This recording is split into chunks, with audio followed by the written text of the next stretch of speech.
Welcome to McPlum, simple solutions served daily. You start by selecting the cells where the rule will apply, for example A2, A100. Once selected, open Data Validation and choose Custom. Make sure any helper cells or named ranges are ready because the formula will reference them directly. This avoids volatile indirect calls. You do this now to lock scope and avoid accidental overwrites. Also decide whether errors should stop entry or warn the user.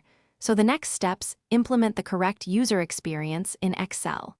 Now construct the formula for the active cell row, because data validation evaluates formulas relative to the top left cell in the selection. For unique lookup use equals COUNTIF, allowed list $A2 equals 1.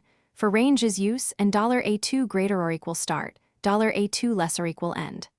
Once done, validate dates with date and today, or text with rejects match where available. Make sure to lock named ranges with absolute references.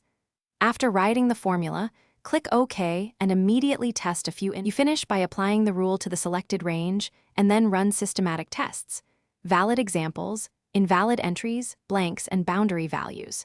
If entries still slip through, make sure the formula uses the correct relative reference for the first row and that named ranges are workbook scoped. Also confirm cell formats aren't masking values. If errors persist, toggle the stop/warn option and re-evaluate the formula step by step. This single troubleshooting tip usually reveals reference or scope mistakes. Thanks for watching. Stay juicy and subscribe.